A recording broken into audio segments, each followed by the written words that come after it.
순결한 신앙 오늘 두 번째 시간입니다. 우리가 사는 시대는 어느 때보다도 지도자가 참 중요한 시대에 놓여 있습니다. 지도자에 대한 기대치가 높고 어느 때보다도 책임감이 절실하게 요구되는 시대에 살아가요. 더구나 신뢰와 존경이 요구되는 시대이기 때문에 지도자의 자리라는 것은 그렇게 쉽지가 않아요. 코로나 이후에 우리가 가만히 생각해 보면 진심과 진실이 통하지 않으면 진리가 들리지 않는 시대.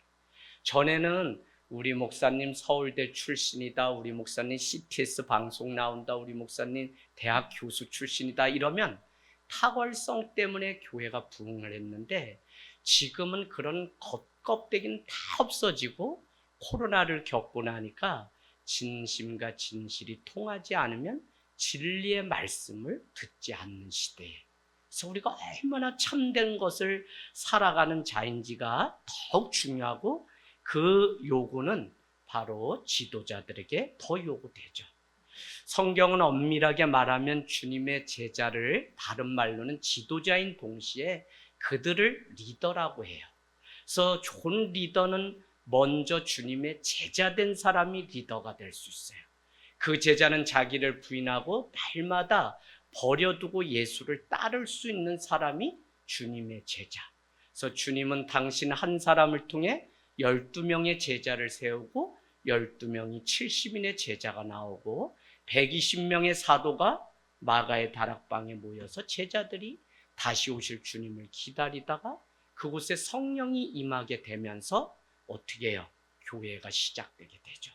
그러면서 사도 베드로가 나가서 복음을 전하게 되니까 3,000명의 사람들이 세례를 받고 제자가 되고 5,000명의 사람들이 세례를 받고 제자가 되고, 결국은 요한복음 3장 16절 하나님이 세상을 이처럼 사랑하사 독생자를 주셨으니 누구든지 저를 믿으면 멸망치 않고 다 구원에 얻는다는 것이 예수님이 이 땅에 오신 기쁜 소식 복음이라는 것입니다. 구약은 어떻게 돼요? 아브라함으로 시작되죠. 모든 백성. 그리고는 거기 안에서 아브라함을 기점으로 한 이스라엘만 구원받아요. 이스라엘만 구원받는 줄 알았더니 유대 민족만 구원받아요? 그 같은 말이죠. 거기 안에서도 렘넌트, 남은 자들만, 포르기 때 남은 자들만 구원받아. 그래서 구약은 점점 구원이 좁아진다면 예수 그리스도가 오심으로 인해서 그분을 믿으면 누구든지 너와 내 집이 구원을 얻는 역사로 바뀌는 것이 바로 신약과 구약의 이 구원관이 다르다고 하는 사실을 우리에게 가르쳐줘요. 여러분, 문제는 지도자가 된 후에 스스로 자기 점검을 할 줄 몰라서 타락하는 시대예요. 그래서 우리가 살아가는 시대가 바르게 가려면 하루아침에 갑자기 어떤 스타가 등장해서 지도자에 앉는 그런 사회가 되면 그건 힘이 없어요. 건강한 공동체는 한 지도자가 세워질 때까지 기도하고 인내하고 전문성과 우리가 살아가는 이 공동체의 문화를 다 양육을 통해 알아갈 때 그는 온전한 지도자. 그래서 한 지도자가 세워지는 그 일을 위해서 우리는 지속적으로 지원하고 그를 지켜주는 일들을 성도들은 늘 해야 돼요. 목사님, 하늘땅교회는 어떻게 돼요? 젊은 우리 중학생 청소년이 엄마한테 묻는 거예요. 목사님 머리에 새치가 생기는데 목사님 이제 떠나면 우리 교회는 어떻게 돼? 엄마 교회 없어져? 야, 너가 뭘 그런 걸 걱정하냐 하면서도 이 어린아이도 교회의 미래에 대해서 관심 가지고 교회가 무엇인지 알고 고민한다는 이야기를 들었어요. 여러분, 하늘 땅 교회는 정말 성도들이 잘 세워지는 일만큼이나 성도 중에 말씀을 전하는 지도자, 목회자를 세우는 그 일을 또 중요하게 생각해요. 많은 사람들은 때가 되면 청빙을 해서 우리와 상관없는 사람을 세우면 되지, 유학파 세우면 되지 하지만 교회라고 하는 것은 우리 공동체 이야기를 알고 함께 삶을 나누던 사람 안에 지도자가 세워져야 돼요. 특별히 여러분, 교회가 하나 되게 하는 가장 중요한 것은 이야기가 끊어지지 않고 신앙의 유산을 주일에 했죠? 자녀들에게까지 물려주는 것이지, 저간 건물 큰 거 물려준 거는 사람 없으면 아무것도 아닌 쓸모없는 빈 껍데기예요.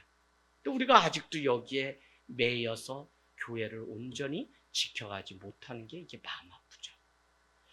한 사람의 영적인 지도자에게 책임이 더 무겁기 때문에 영적인 지도자로 살아가는 그 일은 너무 중요해요.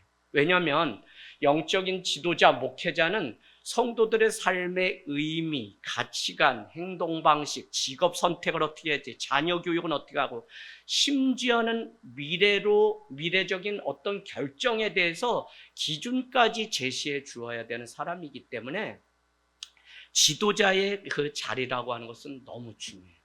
잘못된 판단을 전하게 되면 한 영혼을 파멸에 초래하는 일들. 그래서 이단을 조심해야 되는 것이 무엇이냐면, 잘못된 것을 전할 뿐만 아니라 기준을 제시하기 때문에 가정이 깨지는 것들을 우리는 이단을 통해서 많이 보게 됩니다. 늘 지혜를 구하고 말씀과 기도 가운데 살아가야 되는 이 지도자. 그래서 우리는 찰스 스펄전이라고 하는 목사님이 일찍이 신학교의 신학생을 받을 때 받지 않는 두 부류가 있는데, 그 첫 번째는 무엇이냐면, 세상 가운데 내가 무엇을 하든지 다 성공했던 것처럼 목회도 성공할 거다 여기는 사람은 학생으로 뽑지 않았다는 거예요. 두 번째 중요한 것이 무엇이냐면, 나는 그냥 하는 일마다 다 실패해서 하나님이 쓰시려고 나를 다 실패하겠다 하는 사람은 또 뽑지 않는데요. 가령 그 옛날 TV에 나와서 유명 강사면 적어도 각혈, 피 몇 바가지 쏟아야 되고, 또 폐병 알아봐야 되고, 또 사람도 여러 죽이면 뭐 더 간증할 거 많으니까, 막 그런 시대에 우리가 살아가면서 어떻게 보면 기독교는 많이 기형아적으로 성장했어요. 그게 여실히 다 무너져서 그것이 하나의 영시돼서 바르게 자라지 않은 그 삶, 물론 하나님이 만나면 사용하시고 다 쓰시는 건 맞는데, 그것이 마치 영웅화돼서 그런 사람만 하나님이 사용하신 것처럼, 어느 날 다메섹 도상에 가던 다메섹에 호련히 그냥 하나님의 강권적인 임재하심으로 인생이 바뀌었던 그런 간증 있는 사람만 쓰신다는 이것이 한국교회 안에 너무 팽배했어요. 그래서 여러분, 첫 번째 성공한 사람, 그는 교만해서 주의 길을 갈 수 없기 때문에 뽑지 않았고, 두 번째, 그렇게 모든 게 실패였다고 말하는 사람은 목회도 그냥 실패라고 생각하고 좌절하면서 시작하기 때문에 안 될 거라고 생각해서 그런 지도자는 자격이 안 된다 해서 뽑지 않았다는 겁니다. 여러분, 오늘날 우리에게 일어나는 대부분의 일은 지도자의 과오와 부도덕함이죠. 지도자나 성도나 하나님 앞에 항상 부족하고 연약하기 마련입니다. 그러나 지도자가 얼마나 중요하냐면, 지도자가 중심을 잘 잡으면 다른 데로 가던 사람들도 다 돌아와서 그 길로 가고 있는 것을 우리는 볼 수 있어요. 그래서 지도자는 그릇된 길로 가는 그것을 위해서 자기가 마치 자기의 이익과 유익을 위해 그릇된 것을 합리화시키고 타당화시키는 시대에 우리가 살아가기 때문에, 교회의 회복은 오늘도 바울이 강조하는 갈라디아서와 디도서에 가장 우선 두는 건 뭐냐면 복음의 선명성과 우선성을 둬요.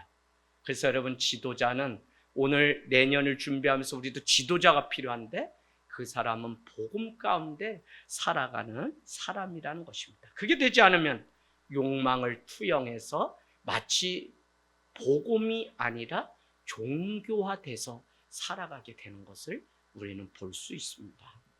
이것이 교회가 선교나 전도에 오히려 장애물이 될 때가 오늘날 시대 가운데 많이 있는 것을 보면, 바른 교회뿐만 아니라 건강한 지도자가 세워지는 이 일이 얼마나 중요한지 모른다는 것입니다.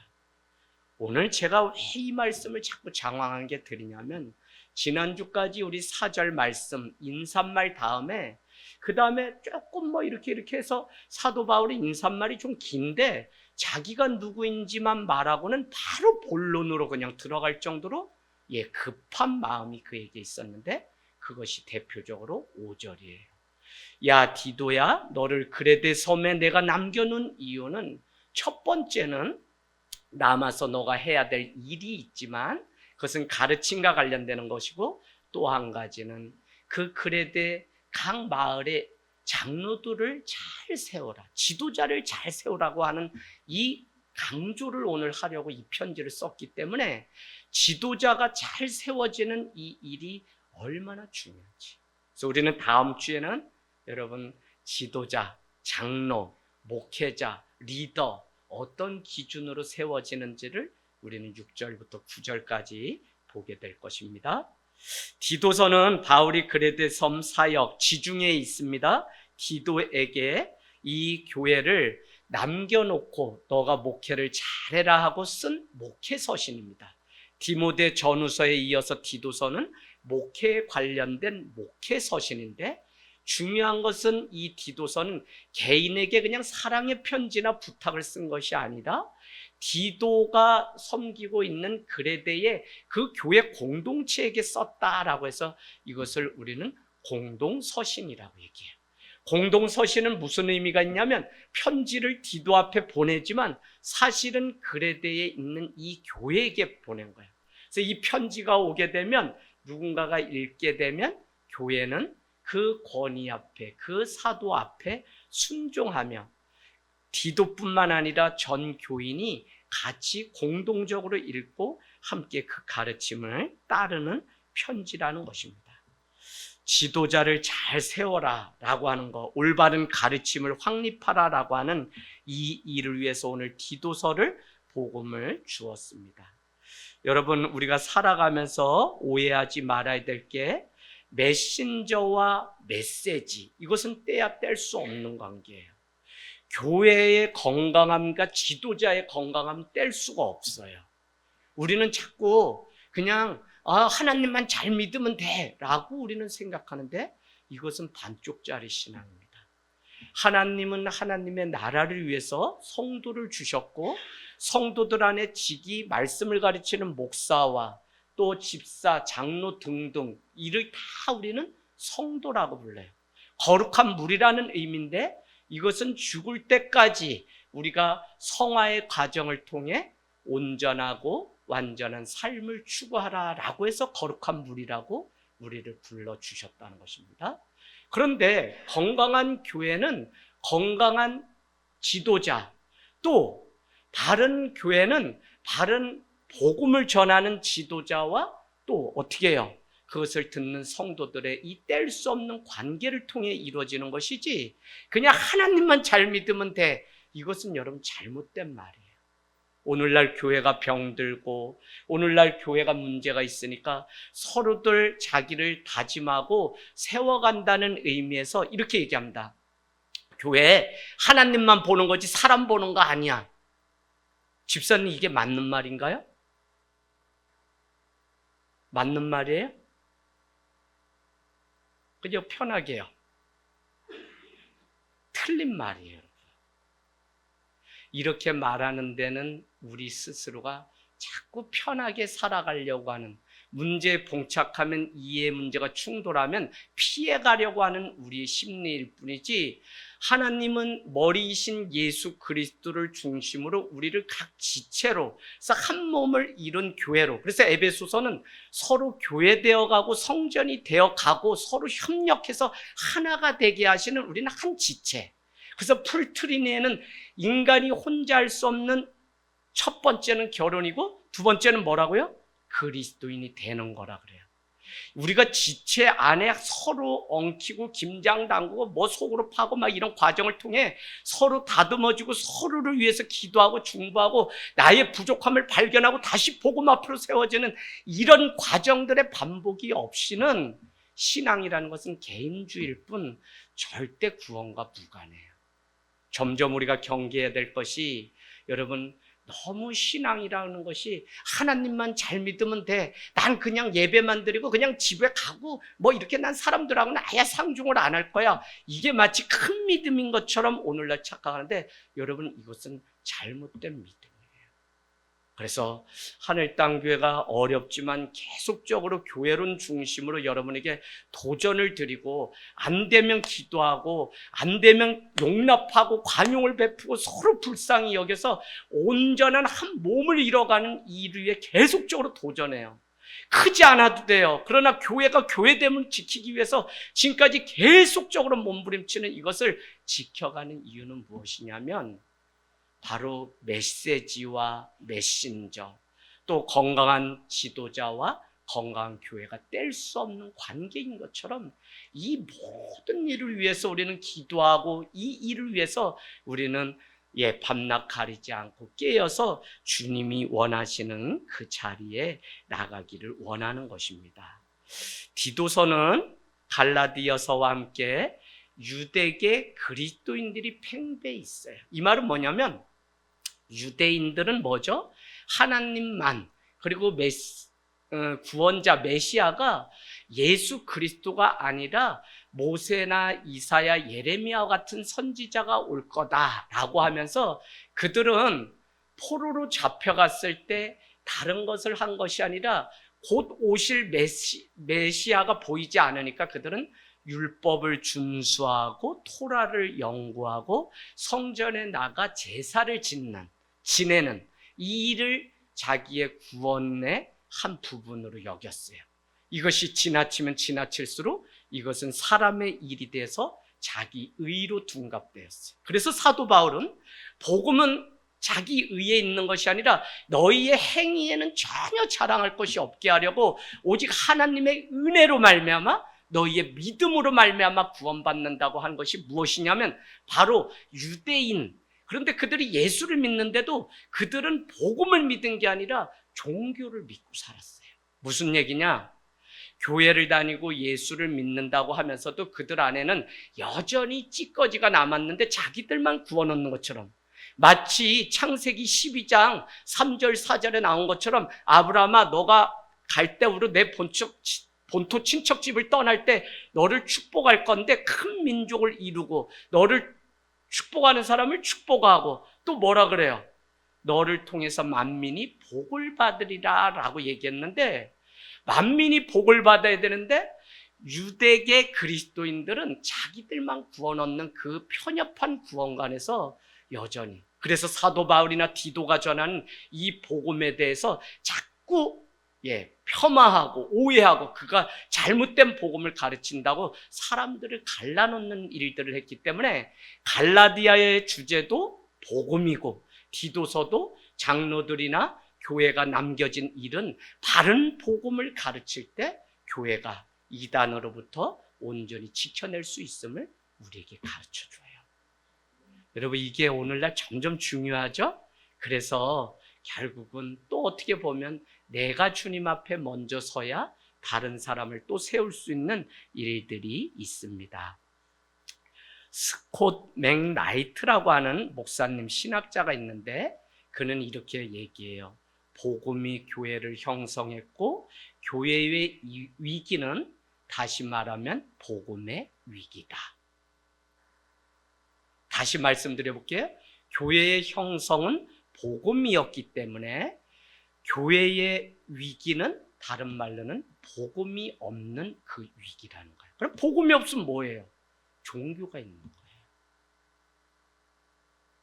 여러분, 우리가 교회를 다니고 정말 예수 그리스도를 믿는다고 하지만 오늘 디도서나 갈라디아서에 나오는 유대인 그리스도인들처럼 예수 그리스도의 옷을 완전히 입은 것이 아니라 그들은 여전히 성전 제사와 율법 준수로 자기가 구원 얻는다는 믿음이 한 부분에 있고요. 또 모세의 할례와 같은 이런 행위를 하지 않은 사람은 구원을 받지 못한다고 여전히 정죄하는 그리스도인이라고 하는 사람들이 있었다는 거예요. 그들은 복음을 만난 게 아니라 종교를 따라서 종교 행위를 하는 거예요. 오늘날 정말 우리가 율신 하나님을 믿기 때문에 그 목에 칼이 들어와도 우리는 예수를 부인하지 않고, 초대교회의 로마 황제가 너희가 믿는 종교 다 믿어, 그런데 1년에 한 번 퀴리오스인 황제에게 와서 제사를 하면 돼 라고 하는데 유일하게 그리스도인들은 아니 우리에게 유일신은 한 분밖에 없는데 그분은 예수 그리스도밖에 없다는 믿음 때문에 시작된 게 부활의 산 소망을 믿고 살아가는 이 교회라고 하는 기독교라고요.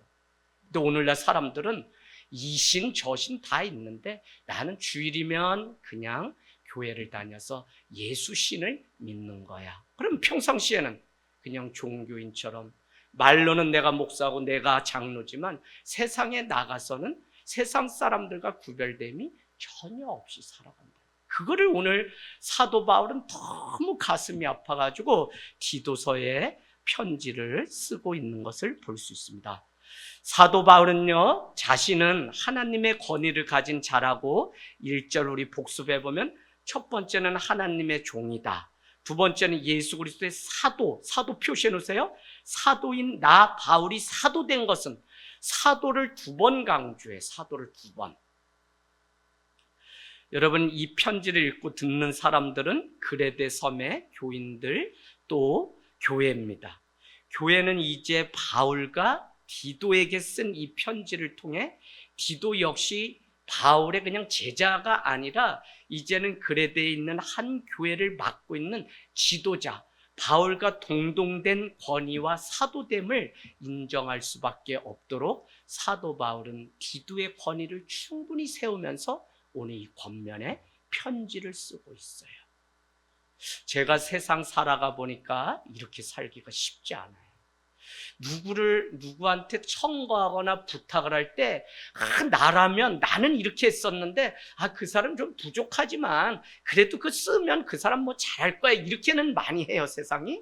그런데 오늘 사도 바울은 내가 하나님의 종이요, 내가 사도된 것은 이라고 하는 이 2가지 표현을 통해 오늘 이 편지를 받아보고 여러분의 교회의 담임으로 있는 디도 역시 하나님의 종인 동시에 그가 사도된 이유가 있다는 사실을 가르쳐주고 있는 것입니다. 그것은 다른 것이 아니라 4절에 가서 표시해 놓으실래요? 디도는 같은 믿음을 따라 나의 참아들 된 디도이기 때문에 그는 나고 내가 바울이 곧 디도고 그래서 동일하다라고 하는 것을 참아들이라고요. 여러분 우리가 서로 이렇게 세상 가운데 우리 집사님, 우리 누구 청년이라고 말할 때 우리는 이와 같은 마음으로 그를 추천할 뿐만 아니라 그가 바로 나고 내가 그다라고 하는 이 믿음 가운데 우리가 서로 신뢰하고 서로를 위해 중보할 때 거기에 아름다운 소망의 울림통이 되어 하늘과 땅을 가로막고 서 있는 이 그리스도인들의 아름다운 향기가 편지가 나지, 우리는 남이 잘 되면 비교해서 가슴 아파하고 나만 잘하는 것처럼 말하면 그거는 세상과 똑같은 삶의 방식이잖아요. 오늘 디도는 참 아들이다. 참 그게 얼마나. 아들이라는 표현은 뭐죠? 아버지의 권한을 그대로 물려받은 사람이 누구냐면 아들이잖아요. 그래서 오늘 사도 바울의 권위, 나는 떠났지만 오늘 이 편지를 받는 여러분, 바로 디도는 나의 참 아들이기 때문에 내가 하나님의 종이요 내가 하나님의 사도된 것처럼 디도 역시 그렇다고 하는 사실을 가르쳐주고 있는 것입니다. 여러분, 교회가 인정하는 권위가 사라지게 되면 그곳에는 권력이 난무하게 돼요. 이게 좀 어려운 얘기인데, 종교로 언제부터 이 종교라는 게 썩기 시작하냐면 나라의 권력을 등지기 시작하면 종교는 반드시 썩게 돼 있어요. 그래서 항거할 때는 항거하고 예수님이 아주 그냥 그렇게 사셨던 것처럼 때로는 우리도 그렇게 살 수 있어야 돼요. 자, 오늘 종교가 아니라 우리는 복음을 믿어야 되고 우리는 권력이 아니라 권위를. 자, 여기 잘 보세요. 권위와 권력을 여러분은 구분하셔야 되는데, 권위는 뭐냐면 권위는 나 한 사람의 이 힘이 많은 사람에게 나눠지는 게 이게 권위예요. authority.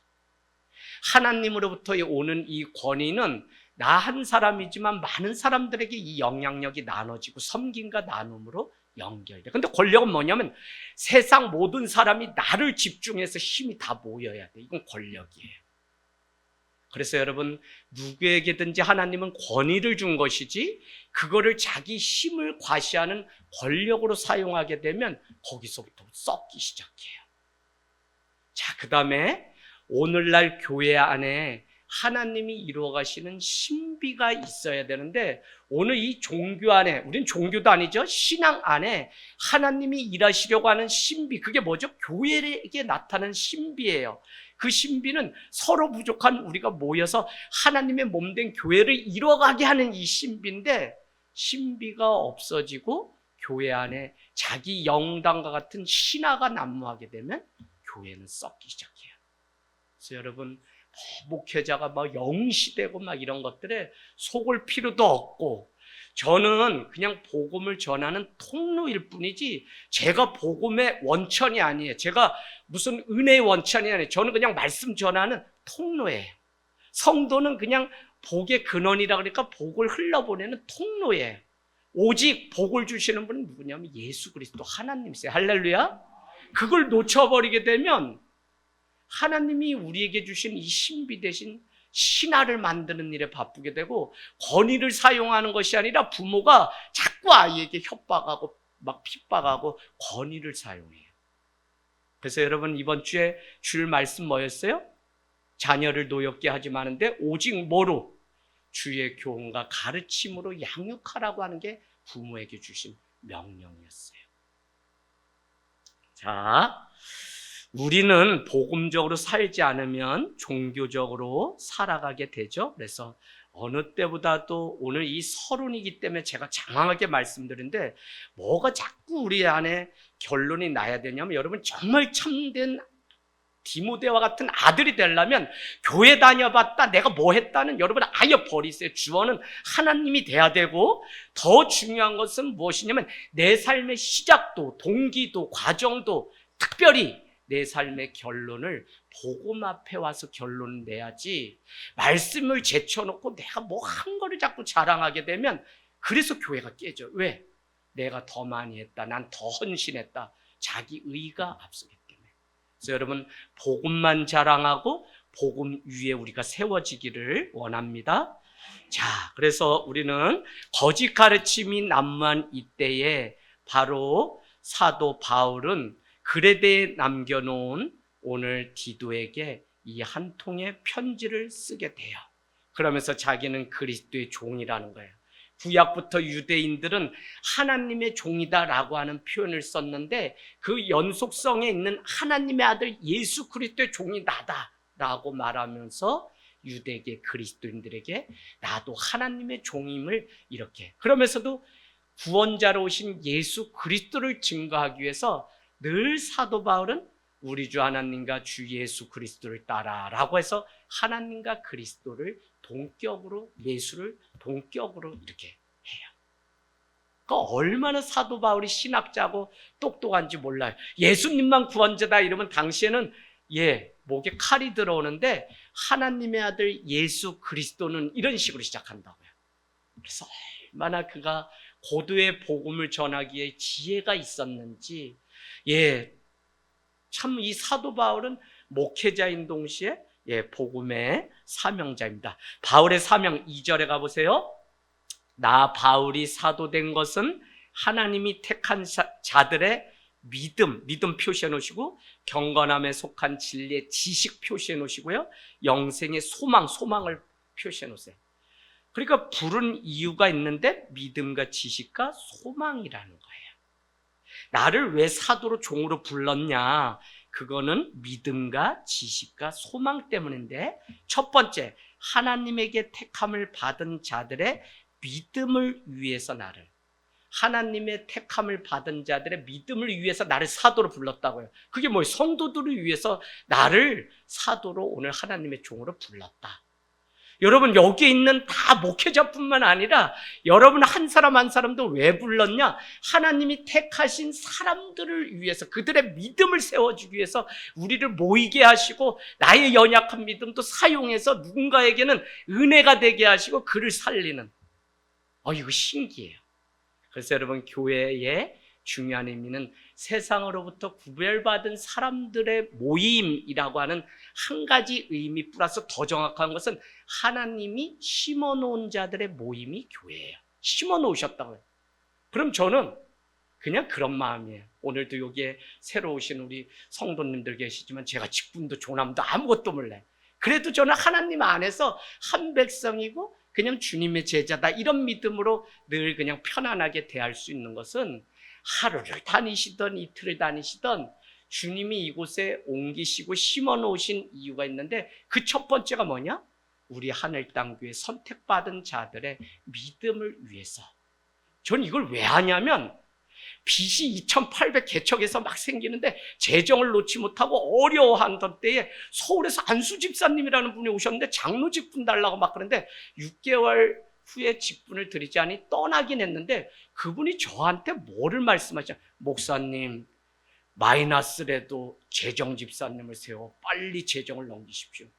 BC님도 어떻게 세워? 이거 하면 시험에 들어서. 그런데 세우라는 말에 그냥 옳거니 모르겠다 하고 재정 집사님 3분을 한 번에 세웠더니 마이너스. 그때부터 재정이 채워지기 시작하는 은혜. 그래서 그분을 지금도 전화하고 목사님 많이 부흥하셨죠? 라고 통화할 때마다 하나님이 집사님, 우리 교회 재정을 넘기게 하시려고 6개월 보내주신 집사님이십니다. 그래서 저는 집사님이 날마다 기도합니다. 그랬더니 이분이 되게 그걸 은혜로. 여러분, 우리가 그런 존재예요. 우리가 첫 번째 잘 보세요. 하나님에게 택함을 받은 자들의 믿음을 위해서 우리를 사도와 종으로 부르셨다. 두 번째는 뭐죠? 경건함에 속한 진리의 지식을 전하게 하려고. 경건함에 속해 있는 진리의 지식이 뭐예요? 말씀을 전하고 가르치게 하려고 우리를 부르셨다는 거예요. 성도의 제일 계명이죠. 말씀 가르치는 거. 세 번째는 뭐냐면 영생의 소망을 위해서 우리를 선택하고 부르셨다는 거예요. 할렐루야. 여러분, 이 중요한 사실 놓치지 마세요. 마가복음 2장에도 산에 올라가서 12제자를 택할 때 첫 번째가 무엇이냐면 나와 함께할 자들을 하나님이 선택하셔. 왜? 예배자, 함께할 자. 두 번째는 나가서 전도의 일을 하게 하려고. 세 번째는 귀신을 내어 쫓는 능력을 주시려고 12제자를 선택한 분명한 목적이 있었어요. 오늘 사도 바울은 그것을 택함 받은 자들의 믿음을 위해서, 경건한 자들의 진리의 지식을 위해서, 영생의 소망을 위해서 오늘 나를 사도와 또 뭐요? 여기에 있는 그레데에 있는 성도들도 그래서 불러주셨다는 거예요. 여러분, 영생의 소망이 아무것도 아니에요. 나 힘들어하는데, 제가 출산 하루 앞두고 첫 아이를 잃었다는 간증을 여러분께 했어요. 산이 무너져요. 더구나 종갓집의 장손인데. 그런데 몰랐다니까요. 근데 나의 아픔이 어느 교회에 가서 사역을 하는데 6개월 만에 유산돼서 교회를 나오지 않는 집사님 가정에 갔는데, 아무리 담임 목사님이 해도 나오지 않는데 어느 날 하나님 마음 주셔서 우리의 아픔을 그분에게 좀 얘기하면 그분이 회복될까 해서 아내와 같이 그분의 신방을 해서 우리는 하루 앞두고 아이가 잘못돼서 이렇습니다 하니까 그분이 우시더니 그 주부터 교회를 나오시고 2 자녀 아들을 낳게 되었어요. 바로 여러분, 저의 이 아픔을 통해 누군가는 영생의 소망을 가지게 되고 누군가는 살아나는 역사가 있어요. 그래서 우리 성도의 삶은 다 아무것도 아닌 게 아니라 내가 예수 그리스도의 영생의 소망만 분명히 붙들고 있으면 그것조차도, 눈물조차도 사용해서 누군가는 살리는 하나님의 도구가 돼요. 참 이게 신비로워. 자, 그래서 하나님의 부르심 가운데는 후회가 없다는 찬양이 있는 것처럼 영생의 소망을 기반으로 우리가 살아가야 돼요. 카타, 첫 번째, 두 번째는 접속사가 카타인데 뭐뭇을 위해서라고 하는 거예요. 그러니까 믿음의, 하나님의 택한 자들의 믿음을 위해서. 두 번째도 경건에 이른 자들의 진리의 지식을 위해서예요. 그런데 세 번째는 더 정확히 말하면 헬라어로 에피라고 하는 그 접두사를 쓰는데, 그건 뭐냐면 뭐뭐 위에라고 하는 뜻이에요. 뭐뭐 위에. 그 말은 뭐냐면 기반 위에, 기초 위에 이럴 때 해요. 그럼 뭐냐면 성도는 살아가면서 놓치지 말고 잊지 말아야 되는 게 뭐냐면 영생의 소망 위에 택함 받은 자들의 믿음을 위해 내가 사도되는 거예요. 이해되시나요? 영생의 소망 위에 오늘 경건한 자들의 진리의 지식을 위해서 내가 사도되고 하나님이 주어야 되는 거예요. 그 기반이 뭐냐면 영생의 소망이에요. 영생의 소망. 교회가 여러분 다시 오실 주님을 기다리는 유일한 이유는 뭐냐면 영생의 소망, 다시 오실 재림의 주님을 기다리는 것은 우리 안에 분명한 영생의 소망, 이 부활의 산 소망 때문에 우리가 오늘 모여서 이렇게 피곤한데도 눈 비비면서 있는 거지. 이게 아니면, 그래서 우리가 흔들리고 무너지고 고난이 올 때 늘 우리가 먼저 뭐를 생각해야 되냐면 영생의 소망이 나에게 예수 그리스도로 무장되어 있는지를 늘 보면 흔들릴 거 없어요. 시험 들 거 없어요. 영생의 소망. 세상 거는 이 땅 가운데 잘 먹고 잘 살다가 어떻게 떠났다까지가 있다면 성경은 죽음 너머에 유일하게 말씀하시는 책이잖아요. 하나님 말씀인데 그게 바로 뭐냐면 영생의 소망이 반드시 있다는 것을 우리에게 가르쳐주고 있다는 것입니다. 여러분, 오늘 우리가 눈여겨봐야 할 것은 자신에게 해야 할 일이 있는데 3절에 보니까 그것은 전도라는 거예요. 자기 때에 자기의 말씀을 전도로 나타내셨으니 이 전도는 우리 구주 하나님이 명령하신 나에게 주신 명령이라고 이렇게 얘기해요. 여러분, 전도 늘 하세요. 전도는 다른 거 아니라 그냥 교인 데려다 여기 앉혀놓고 등록시키는 게 전도가 아니라 마태복음 28장에 보면 내가 내게 분부한 모든 것을 가르쳐 지키게 하는 게 전도예요. 그래서 전도의 엄밀한 의미는 내가 먼저 제자 되어서 내가 주님의 제자 되어 누가 오든지 내가 그를 가르쳐 지키게 해서 순종하는 자리까지 가게 할 수 있는 실력을 우리가 겸비해야 돼요. 그래서 여러분, 이 전도 다른 거 아니라 하나님의 말씀을 전하고 우리가 가르치는 그 일이 바로 전도예요. 그래서 늘 앉으나 서나 그냥 밭쪽자리 뭐 요게 아니라 하나님은 모든 것을 가르쳐 지키게 하는. 그 권사님 지금 뭐에 바빠야 되냐면 말씀이 날마다 펼쳐 있어서 내가 주님 오시는 날까지 영혼을 살리고 세워가는 이 일을 위해서 애고 허리야 애고 다리야 이거 할 때가 아니라 말씀 가운데서 내가 영생의 소망을 전할 수 있는 준비된 믿음이 우리 안에 있어야 돼요. 이게 없으면 저도 지금 제가 여기 못 있죠. 저랑 어머니는 평생 그런 관계인데 맏아들이라는 건 여러분 종갓집에 얼마나 피곤한지 몰라요. 이제 너 이제하고로 살아라. 엄마의 아들이 아니라. 전 그 의미가 뭔지 알아요. 아버지에 대한 한도 다 맏아들인 저인데 다 풀고. 제가 그래서 키가 안 커요. 하도 욕을 먹으니까. 이해되시죠 여러분? 웃지도 않네. 아유 참. 저도 키 크고 싶고 예수 믿고 전국 사개오 연합회 회장직 내려놓고 싶지. 170 이상만 되면 탈출할 수 있는데 안 되는데 더 작아지는데 어떻게 해요? 너 어머니가 아들아 너가 목사가 된 거야. 내가 축복한다.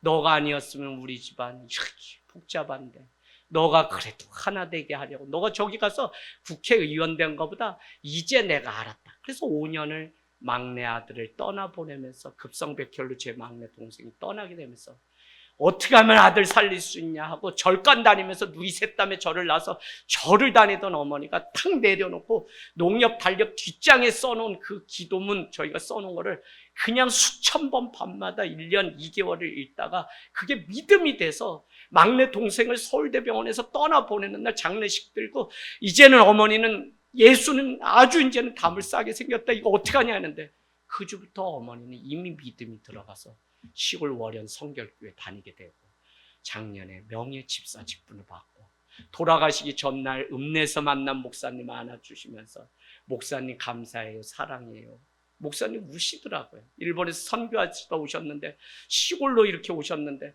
어머니가 쌀 고구마 우리 아들한테 못하고 맨날 그랬는데 목사님께 해드리고 싶어요 해서 5년을 뜨겁게 여러분 그 어머니 다시 만날 수 있다는 영생의 소망이 있으니까 오늘 저도 사람인데 여기 와서 이렇게 말씀 전하지. 그냥 소밥 주다가 소를 정리해야지 여기 올 수 있는데 소가 다 팔려나가고 다 실어간 빈 마구간 보니까 어머니가 참 한 마리 한 마리 빚 갚으려고 팔 때 그 심정이 어떤 건지 구구절절 다 느껴져서 가는 곳마다 눈물 흘릴 일밖에 없어요. 그런데도 영생의 그 소망, 엄마 나 다시 만나자. 그러고 제가 시골에서 올 때도 사진에다 뽀뽀를 그냥 크게 하고 엄마 사랑해 그러고서 올라왔어요. 할렐루야. 여러분 영생의 소망을 기반으로 늘 살아가게 되기를 원합니다. 그렇다면 오늘 디도를 그레데에 남겨둔 이유 그것만 봅시다. 5절에 엄중한 사명을 위해서 사도 바울은 디도를 두고 그레데를 떠나게 됐어요. 바울은 디도에게 각성의 장로를 세우라고 명령하게 되는데 이 원리는 이런 겁니다. 예수님이 하신 일을 바울에게 맡겼던 것처럼 바울은 자신의 일을 디도에게 맡기게 되고 디도는 다시 그 일을 장로들에게 맡기는 원리가 돼요. 여러분 바울이 그 그레데 섬에 평생 남아서 목회자로 살고 또 디도가 그곳에 남아서 평생 담임 목회자로 살면 좋죠. 그런데 여기 있는 저 자신도 하나님이 그냥 호각 부시고 여기까지만 해라 그러면 못하고 또 다른 곳으로 가라 그러면 또 그곳에 세울 사람들을 위해서 가겠죠. 인간적인 마음은 제가 개척해서 아유 우리 장혜정 원사님을 다 장례식 집례하기 전에 난 떠날 수 없다 이게 제 마음이에요. 하나님 앞에도 기도하고 그런데도 하나님이 이렇게 살다 보면 떠나게 하신다. 예를 들면 슬퍼지지 말고 그 예를 드는 거야. 자꾸 또 오늘 밤에 가셔서 목사님 어디 뭐 오라는데 또 있어요. 이거 문자 좀 하지 마세요. 나는 이제 5,000명까지 왔는데 다 끊고 안 간다고 했기 때문에 나는 오산 시민이야. 그러니까 걱정하지 마세요. 자, 그런데 교회가 늘 깨어서 준비해야 되는 게 뭐냐면 디도도 떠나게 되면 그 일을 믿음의 장로들이 지도자가 되어서 그 일을 이어서 주님 오시는 날까지 해야 돼요. 그러니까 하늘 땅 교회 건강함은 지금 이재학 목사가 막 능력이 탁월해서 막 이거 막 하고 사람들 막 부흥시키고 이게 중요한 게 아니라 복음을 듣고 지도자들이 세워지고 리더가 세워져서 그들이 다음 오는 세대를 위해서 그 복음을 전하고 들은 사람 우리의 자녀들이 다시 그 일을 이해되시죠? 우리 디모데 전서 한번 볼까요? 디모데 전서. 사도 바울이 쓴 거니까 다 똑같겠죠? 자, 디모데 전서가 아니라 후서 2장 1절, 2절, 3절. 그 앞에 있습니다. 디도서 앞에. 자, 2장 1절, 2절, 3절 제가 읽어볼게요. 내 아들아, 그러므로 너는 그리스도 예수 안에 있는 은혜 가운데서 강하고 또 너가 많은 증인들 앞에서 내게 사도 바울에게 들은 바를 충성된 사람들에게 부탁하라. 그들이 또 다른 사람들을 가르칠 수 있으리라. 너는 그리스도 예수의 좋은 병사로 나와 함께 고난을 받으라. 뭔 얘기예요? 내가 복음을 너에게 전해주고 너는 또 충성된 자들에게 복음을 가르쳐 그들이 또 다른 사람에게 전하게 하는 이 하나님 나라의 원리가 이래요. 그래서 교회는 오고 가는 세대 가운데 말씀을 전하고 말씀을 가르치는 이 일이 급선무야지 사회봉사, 선교 많은 일 있잖아요. 교회가 하는 거. 그 일이에요. 그런데도 성경적이고 복음적이지 않으면 그것은 다 아무것도 안 돼. 그래서 우리가 무엇을 하든지 그것이 복음적이고 하나님의 말씀 가르친 대로 하는 일이 될 때 그 일이 온전한 하나님의 일이 돼요. 우리가 잘 아는 것처럼 디도가 장로들에게 또 복음을 전하라고 하는 것은 사도적 사명인데 그레데는 지중해 중앙, 우리가 잘 아는 것처럼 지중해는 뭐죠? 요나서에 가면 요나가 다시러 다시스로 가려고 하죠. 그래서 요 못난 나의 줄임말이 요나라 그랬어요. 요나서도 우리가 뜨겁게 다 말씀 전한 적이 있는데 그런데 뭐라 그래요? 마침의 덫이 있죠. 마침 어디로? 다시스로 가는 배가 어디 있다 그래요? 요빠에 기다리고 있다. 요빠는 한 군데, 요빠는 지중해를 말하는 거예요. 여러분 기도하지 않고 마침 내 앞에 떨어진 그거 먹었다가 인생 쫑난 사람 많아요. 그래서 늘 기도하고 말씀으로 늘 묻고 점검하고 최종 말씀이 뭐라고 하는지를 우리는 늘 듣고 선택하고 결단해야 되는데 마침 네. 우연히 누가요? 우연히 누가요? 룻이 보아스의 밭에 갔어요. 어떻게 돼요? 그런데 마침 그때 그 밭에 친족이었던 보아스가 오게 돼요. 우연도 하나님의 시간이고 마침도 하나님의 시간이에요. 네, 여러분, 마침 하나님이 은혜예요. 근데 그거 물어봐야 된다고. 마침이 많은 게 하나님의 시간이기도 하고 마침 묻지 않고 물었던 그게 저기 주님의 사명을 거절하고 어때요? 다시 쓰러 가서 고래 뱃속에 3일 3야를 갇혔다가 토해내는 그 아픔을 겪는 일들이 생겨요. 그래서 늘 말씀이 기억나고 생각나는 삶을 살아가기를 원합니다.